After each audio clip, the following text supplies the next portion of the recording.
It didn't all come crashing down in an instant. There was no grand explosion, no single moment that shattered my world.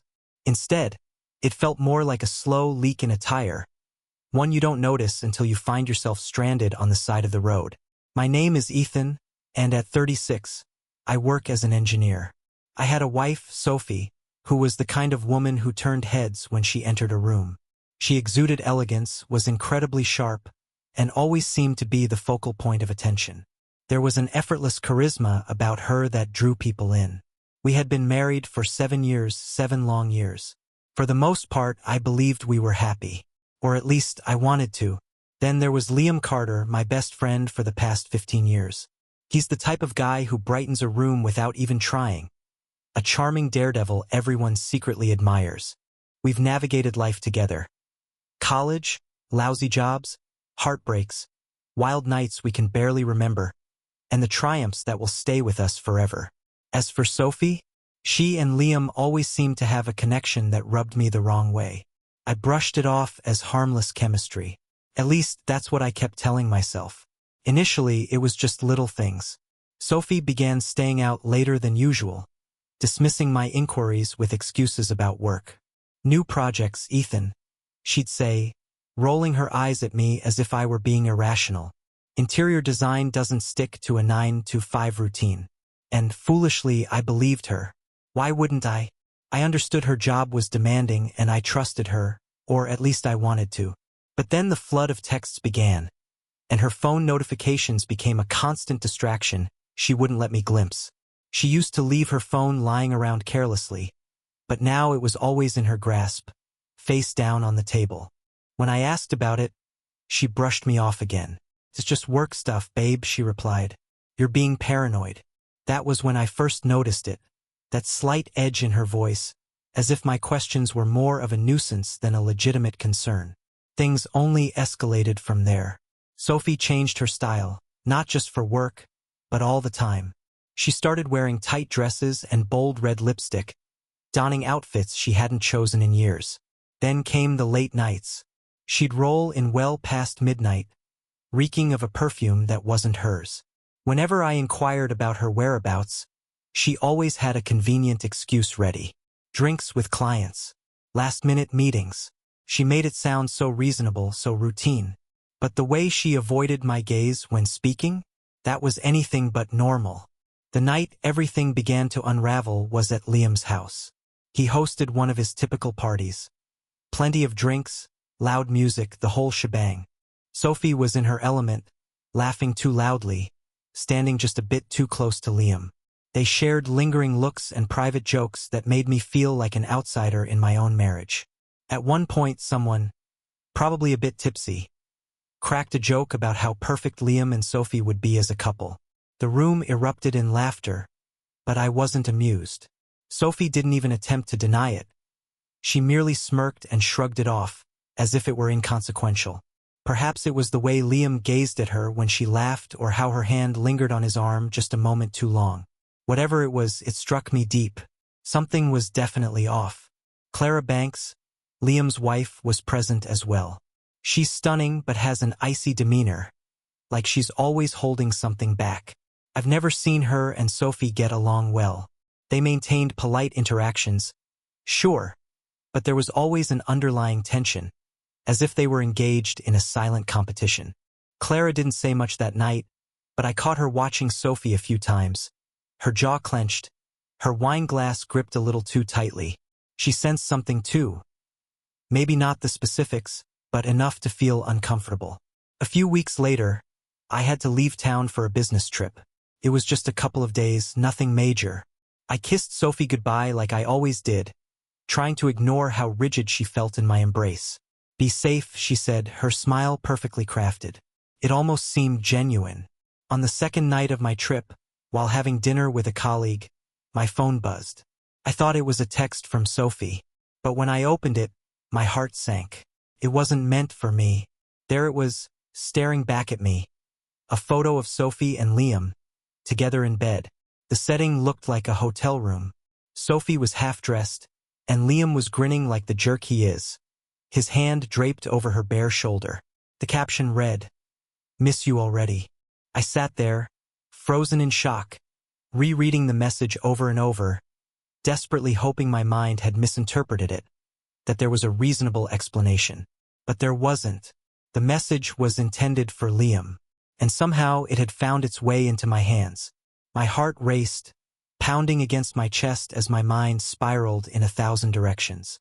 How long had this been happening? How many times had they been together while I sat at home, blissfully unaware and trusting like a complete fool? I wanted to hurl my phone across the room, to scream, to take some sort of action, but all I could do was sit there, stunned into silence. The rest of the evening blurred by. I excused myself from dinner, locked myself in my hotel room, and stared at that photo until my eyes ached. I wanted to call her, to confront her right then and there, but something held me back. I didn't want to give them the satisfaction of seeing me broken. Not yet. No, I wasn't going to explode. Not now. I would play it smart. If Sophie and Liam thought they could outmaneuver me, they were in for a rude awakening. That night, lying alone in a cold hotel bed, I vowed to myself, I wouldn't just expose them. I'd make them feel every ounce of pain they had inflicted on me, and then some. I couldn't get that photo out of my mind. It felt like it had been etched into my brain. Sophie and Liam entwined in that hotel room, their self-satisfied grins suggesting they hadn't just obliterated everything I thought I knew.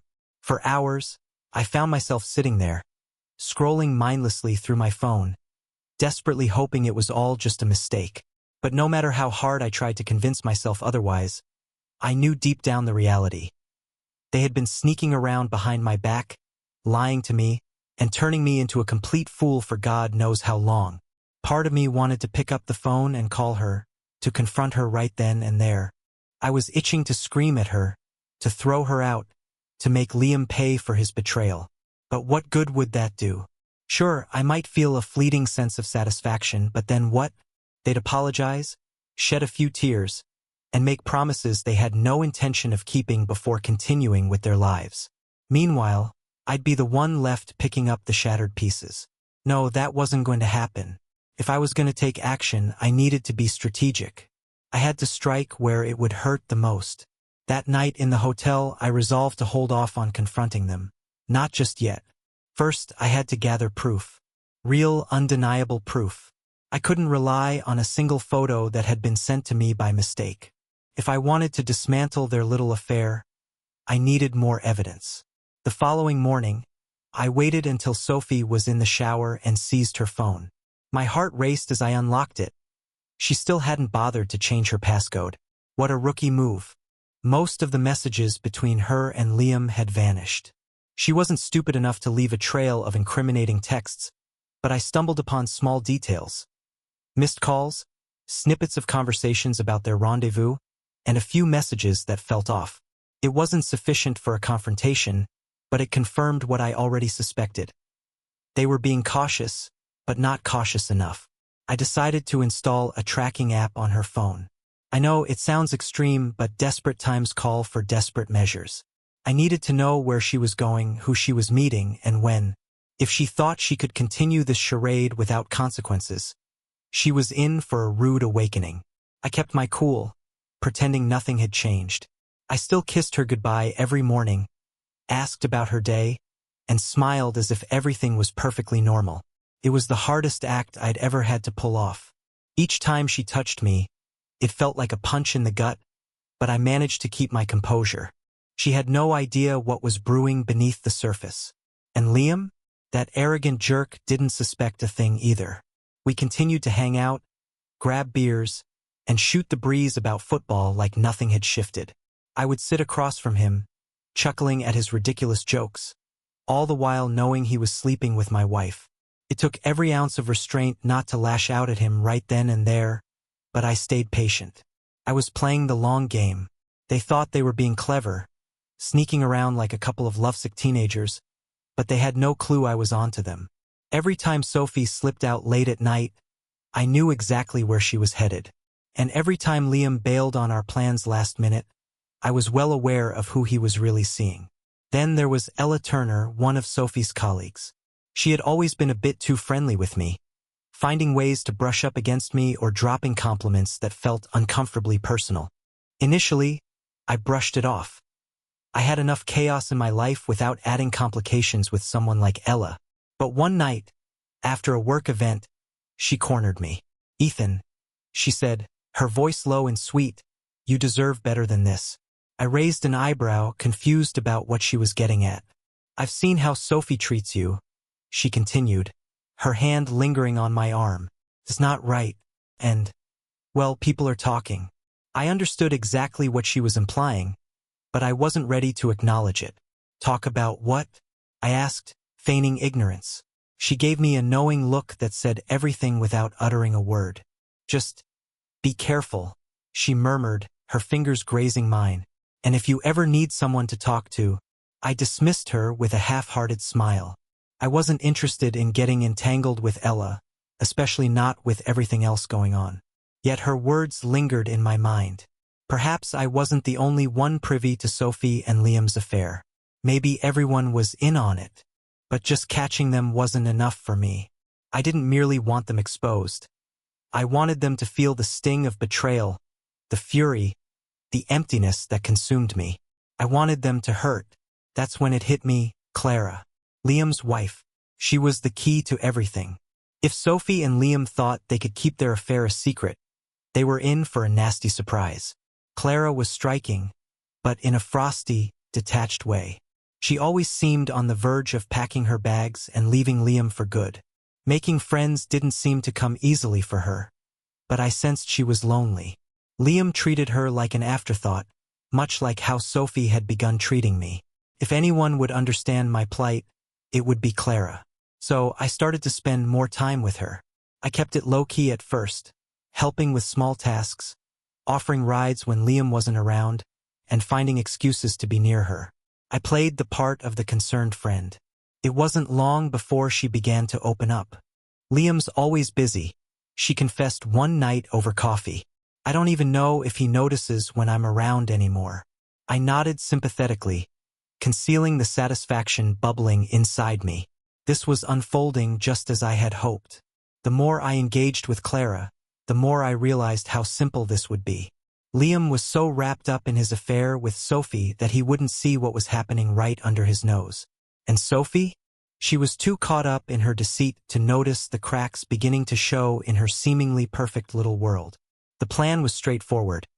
Get close to Clara, close enough to plant seeds of doubt in Liam's mind. And when the moment was just right, I'd make sure he discovered the truth. I intended to leave just enough breadcrumbs for him to follow, enough hints to ignite his curiosity. I wanted him to experience that gnawing suspicion, that gut-wrenching fear that the person he cherished most was slipping away. And when he finally pieced it all together, when he realized what had been happening behind his back, it would shatter him. Getting close to Clara was surprisingly easy. Liam had taken her for granted for years, and it was painfully obvious. She was desperate for genuine attention, and I was more than willing to provide it. Initially, it was innocent enough, small gestures. I'd stop by whenever Liam was busy, which usually meant he was with Sophie, and I'd offer to help Clara with various tasks. Moving furniture, fixing a leaky faucet, or just keeping her company over a glass of wine.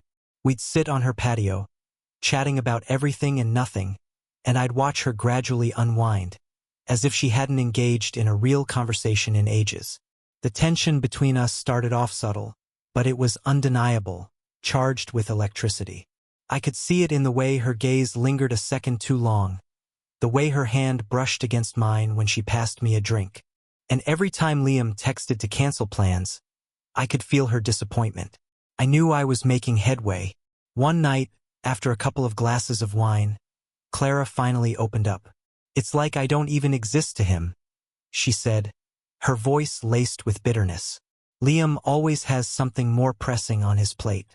Work, friends, other distractions." Her eyes darted to me, and for a moment, I thought she might know what was going on. But if she did, she kept it to herself. "I can relate," I replied, swirling my wine glass.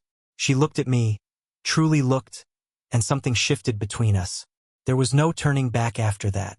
When it finally happened, it felt like stepping off a cliff. terrifying yet exhilarating all at once. We were sitting on her couch, close enough to feel the heat radiating between us. And then, without a second thought, I leaned in. So did she. It was clumsy at first, hesitant. But once our lips met, everything else faded away. For the first time in months, I wasn't consumed by thoughts of Sophie or Liam or the web of lies. I was simply there with Clara, and it felt right.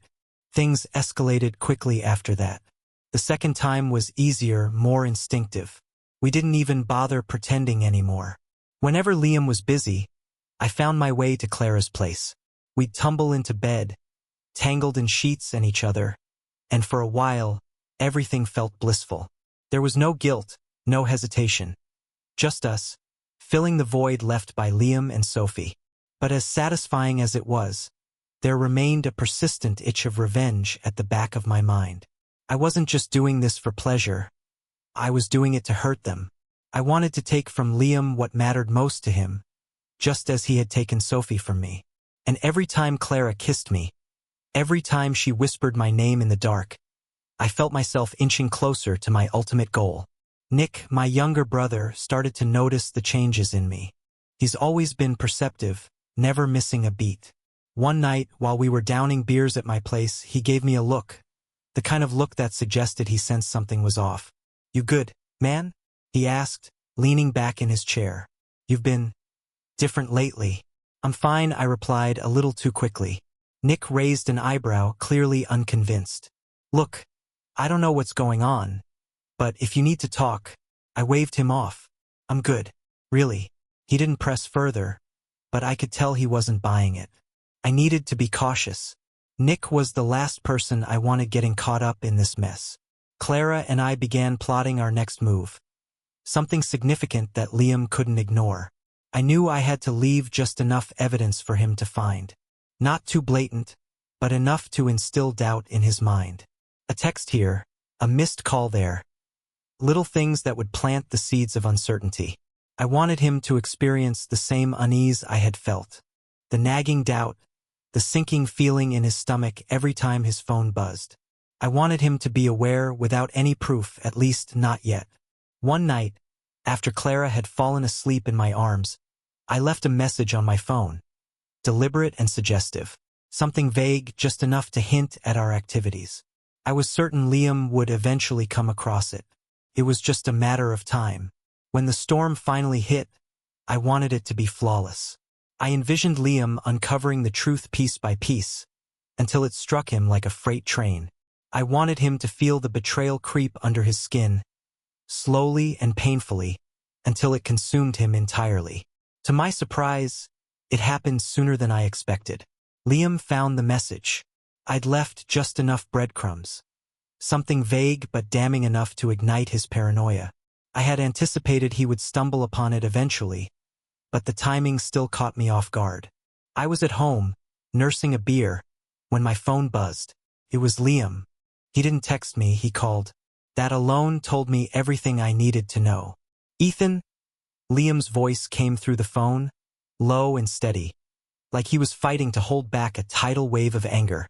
"What the hell is this?" I played it cool, feigning ignorance. "What are you talking about?" "Cut the crap," he snapped. "I saw the messages, man. You and Clara? What the hell, Ethan?" I let the silence linger, stretching it out just long enough to make him uncomfortable. "Yeah, Liam, I guess you finally understand how it feels." The shock on the other end was palpable. The realization hit him hard. This was no misunderstanding or accidental slip. It was very real, and it was a calculated move. "You're a bastard," he growled. "You were supposed to be my friend." "Interesting," I replied, my tone icy. "I thought the same about you." Within the hour, Liam was banging on my front door, wild-eyed and fuming. I opened the door, standing there with my arms crossed, letting him unleash his fury. He shoved me hard, but I didn't move. I'd been waiting for this confrontation for weeks. His fists were clenched at his sides, and for a moment, it looked like he might actually swing at me. Part of me hoped he would, but instead, he just stood there, breathing heavily, his face a mask of anger and disbelief. "How long?" he demanded. his voice low and dangerous. "How long have you been sleeping with my wife?" I gave him a hard stare. "How long have you been sleeping with mine?" Liam's complexion paled, and just like that, the fight seemed to evaporate from him. He stumbled back a step, hands falling limply at his sides. "You knew?" he whispered, the shock evident in his voice. "You've known all along?" "Oh yeah," I said, letting the bitterness drip from my words. "I've known for weeks, Liam. I saw the picture. Remember? The one from the hotel room." He looked as if I had physically struck him. "Jesus Christ." Just then, Sophie walked in, jangling her keys as she entered. She froze when she saw us, tension so thick in the air you could cut it with a knife. Her eyes darted between us, panic spreading across her face. She understood exactly what was happening. "Ethan," she began, her voice trembling. "It's not what you think." "Don't," I interrupted, cutting her off sharply. "Don't even try. I know everything, Sophie. I saw the texts. I saw the picture." Her expression crumbled, and tears began to spill down her cheeks. "I didn't mean for it to happen." "Oh, save it!" I shouted, my anger boiling over. "You didn't mean for it to happen? How many times, Sophie? How many damn times?" She opened her mouth, but no sound came out. She knew there was nothing she could say to make this better. Liam shifted awkwardly beside her, clearly wishing he could disappear. Then, Clara walked in, entering the chaos with unsettling calm. She glanced at Liam and Sophie, then turned to me with a tight, bitter smile. "So," Clara said quietly, "it's all out in the open now." Liam tried to interject, but Clara cut him off with a glare so fierce it could freeze hell. "Don't. Just don't." Sophie turned her desperate eyes toward me. "Ethan, please. I can explain." "Explain what?" I retorted, my voice sharp. "That you've been sleeping with my best friend behind my back? That every time you kissed me, you were thinking of him? Go ahead, Sophie. I'd love to hear your explanation." She broke down, sobbing, but I felt nothing. No pity, no sorrow. Just a cold, consuming rage. Liam stood there like a man who had just realized he was drowning, while Clara appeared to be someone who had anticipated this confrontation for a long time. "This is over," I said, my voice firm and final. "All of it.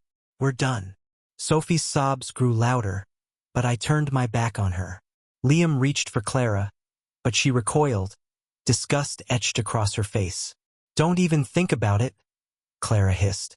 "We're finished, Liam. You made your choice. Now live with it." Liam looked ready to argue, but Clara's expression silenced him. I could see the dawning realization on his face. He had lost everything. His wife, his best friend, the carefully constructed life he had built. It was all falling apart. "You have 5 minutes," I told Sophie, my voice cold and unyielding.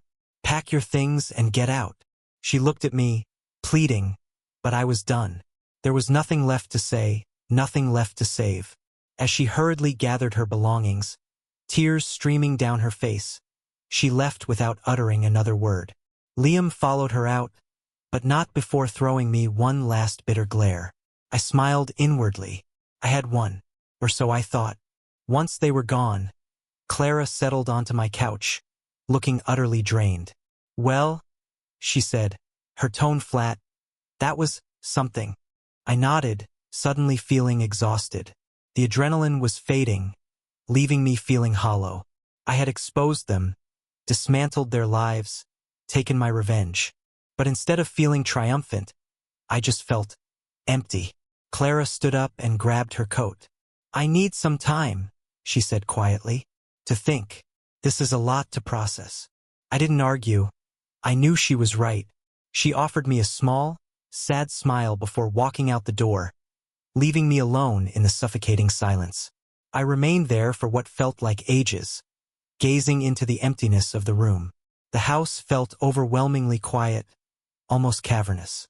I had achieved the revenge I sought, yet as I sat in silence, listening to the relentless ticking of the clock, I was struck by an unexpected realization. The days that followed the explosion felt surreal, like I was wandering through someone else's life. Sophie was gone. I hadn't formally kicked her out, but after that fateful night, she never returned to the house. I didn't reach out, and she didn't reach out either. She stayed with friends for a few nights, maybe even with Liam. Honestly, I didn't want to know. The only thing I was certain of was that I was finished.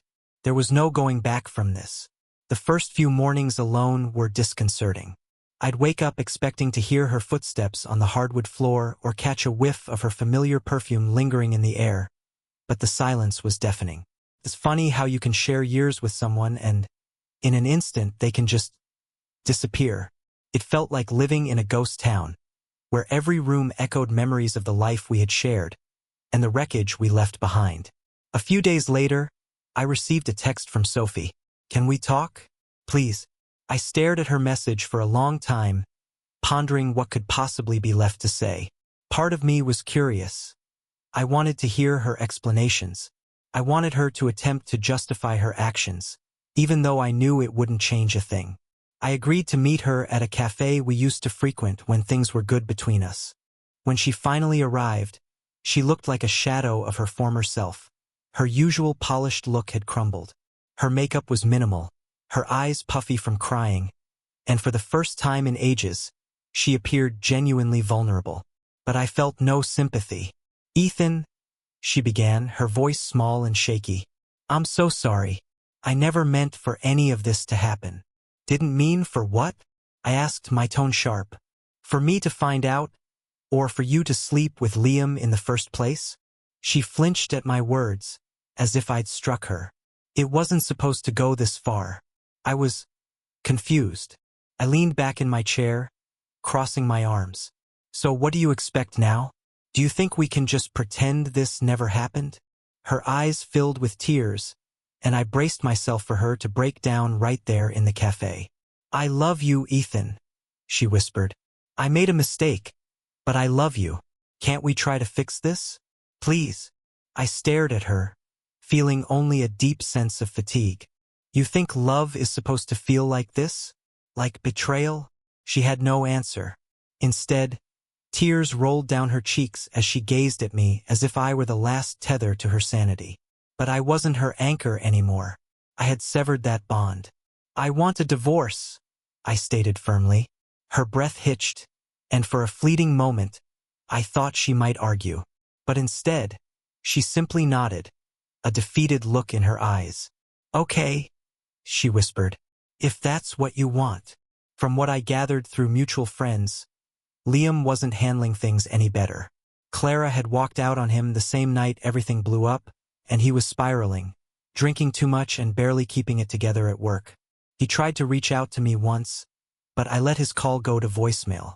I didn't care how remorseful he was. Some betrayals are simply unforgivable. Sophie moved out a week later. She packed her things while I was at work, leaving behind only the furniture we had chosen together and a few random items that held no significance for her. The house felt stripped of its soul without her, and as I stood in the stark emptiness, I felt a strange mixture of relief and sorrow. The next day, I hired a lawyer. The divorce proceedings were as messy as I had anticipated. Sophie wanted to work things out amicably, but I wasn't interested in being civil. I offered her what was fair, half of everything, but nothing beyond that. She kept begging me to reconsider, to give our relationship one last chance. But I shut her down every time. There was no room for second chances. The worst part wasn't the legal battles. It was the silence. Every night after work, I returned to an empty house, with nothing but the echo of my footsteps breaking the stillness. This was the same house where we had celebrated birthdays, argued over trivial matters, and built a life together. Now it was just a hollow shell, cold and devoid of warmth. One evening, Nick stopped by with a couple of beers, trying to lift my spirits. We sat on the porch, watching the streetlights flicker, discussing anything that didn't involve Sophie. "You know," Nick said after a long silence, "you did the right thing, Ethan. She didn't deserve you." I nodded, but it didn't feel like a triumph. It felt like amputating a part of myself to stem the bleeding. Weeks later, I received a call from Sophie's lawyer. She had officially filed the divorce papers. I should have felt a sense of relief, but instead, I was overwhelmed with exhaustion. 7 years of marriage had been reduced to a stack of papers and a few signatures. It didn't feel real. The final blow came when I saw her for the last time at the lawyer's office. She looked different, somehow older. The weight of everything we'd been through seemed to have aged her overnight. "Goodbye, Ethan," she said quietly as we left the office, her voice barely above a whisper. I gave her a curt nod, unable to trust myself to speak. I didn't look back as she walked away, and just like that, it was over. Our marriage, our life together, gone, as if it had never existed. That night, I returned home, opened a bottle of whiskey, and sat on the porch until dawn broke. The divorce was meant to mark the end of my suffering, but it didn't feel like closure. Instead, it felt like purgatory, as if I were stuck in the liminal space between what had been and what was supposed to come next. I had thought revenge would bring me solace, that witnessing the fallout of Liam and Sophie's lives would provide the closure I craved. Instead, I found myself feeling vacant, like I had set fire to everything, only to stand amid the charred remains. Maybe that's the essence of revenge. It isn't about justice or closure. It's pure destruction. As I sat there, staring blankly into the quiet street, I realized the hardest part wasn't the loss of Sophie or Liam. It was grappling with the aftermath. The dust had settled, but I remained amidst the wreckage. Days turned into weeks, and the burden of everything, the divorce, the betrayal, the so-called revenge, began to weigh down on me. At first, I convinced myself I was coping. I filled my time with work, hit the gym harder than ever, and indulged in more drinks than I should have. But when the distractions faded, the silence came crashing down harder than I ever anticipated. There were nights I'd awaken expecting to feel Sophie beside me, only to confront the chilling void of an empty bed. She was gone. Liam was gone. Somehow, even after everything, I felt like the one left in the lurch. Nick became my steadfast companion during this tumultuous time. He checked in every few days, making sure I wasn't sinking into the dark abyss my mind kept trying to pull me into. "One day at a time, Ethan," he'd say over beers on the porch, like a mantra we both understood. "Things will get better." I wasn't so certain. After the divorce papers were signed, Sophie attempted to reach out a couple of times. I ignored her calls. I had blocked her on everything else, but part of me left the phone line open, as if it were a thread I couldn't quite sever. Her voicemails always carried the same tone: regret, longing, and a wish for things to be different. I deleted them without listening to the end. Apologies meant nothing. They never would. Liam didn't even bother to reach out. After Clara walked out on him, he seemed to vanish completely. I heard through mutual friends that he had relocated to another city, starting afresh. Good for him. I hoped every reminder of what he lost haunted him. Clara left town as well. I didn't hold it against her. After everything unraveled, there was nothing for her to stay for. Our last conversation was brief. We met at a coffee shop for one final chat, but neither of us had much to say. She expressed her gratitude. Whether for the revenge or just for my presence, I wasn't sure, and we parted ways. I hadn't heard from her since. I remained in the house that once felt like a home, filled with the remnants of our shared life. Initially, I believed I could transform the space, turn it into something that truly belonged to me. But no matter how many renovations I made, the memories lingered. Every room held echoes of our history, our arguments, our shared laughter, the lazy Sunday mornings spent together. I couldn't escape it, no matter how desperately I tried. One evening, I sat on the porch with Nick, a half-empty bottle of whiskey between us. The night was calm, and the scent of impending rain filled the air. "Do you ever wonder?" I mused aloud. "If we spend so much time seeking revenge that we forget what we really want?" Nick gave me a long, contemplative look. "Yeah," he replied slowly. "But what else can you do? You've got to keep moving forward." That was the kicker, though. I wasn't sure I was moving forward. I had gotten my revenge, shattered their lives the same way they had shattered mine, but it didn't feel like a victory. It felt more like holding on to a fraying rope, painful and utterly pointless. The truth is, revenge isn't the clean, cathartic release you might think it would be. It doesn't fix anything. It just replaces one form of emptiness with another. You scorch everything to the ground, and when the flames extinguish, you're left with nothing but ashes. Sophie's betrayal broke me in ways I hadn't realized were possible, but the aftermath, what I had done, changed me just as profoundly. I thought I was reclaiming control, punishing them for their actions. But in the end, I found myself just as lost as they were. A few weeks after that conversation with Nick, I decided it was time to truly move on. I put the house on the market. Packing up my life and leaving behind the space where so many memories had been created was painful, but it had to be done. I knew I'd never find peace while trapped in that environment.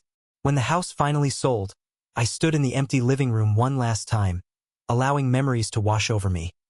Our first Christmas tree in the corner, the couch where we'd shared lazy evenings, the kitchen where we bickered over trivial things like grocery lists and dirty dishes. I allowed myself to feel the weight of it all, and then I walked out the door without glancing back. I didn't have a grand vision for what came next. No sweeping life overhaul or dramatic relocation. I just needed space. Space to breathe, to think, to figure out who I was without Sophie or Liam shaping my identity. Some nights, I still caught myself wondering if things could have unfolded differently. If I had confronted them sooner, if I had chosen forgiveness instead of revenge. But those thoughts never lingered long. What's done is done. There's no rewinding the past. I started therapy a few months after moving out. It was Nick's suggestion, and for once I actually listened. It wasn't easy, sitting in a room unpacking all the anger and pain, but it was a step forward. Slowly, I felt the weight beginning to lift. I hadn't heard from Sophie in months, and that was perfectly fine with me. Liam was nothing but a distant memory. A chapter 1 had closed for good. As for Clara, I hoped she had found the peace she was searching for. And for me, I was still piecing my life back together, one day at a time. If there's one lesson I've taken from all of this, it's that life doesn't offer tidy conclusions. There are no perfect moments of closure, no satisfying resolutions. People hurt you, you hurt them back, and you do your best to keep moving forward. That's all you can do. So here I am, sitting in my new apartment, the sounds of the city drifting in through the open window. It's not much, but it's mine. For the first time in what feels like ages, I can finally breathe. The anger is still there, buried deep, but it's quieter now. Some days it feels like a scar, an indelible mark that remains but doesn't throb the way it once did. And maybe that's the best I can hope for. I don't know what the future holds, but for the first time in a long time, I'm not looking back. I've made my peace with the past. Now it's time to figure out what comes next. And this time I'll do it on my own terms.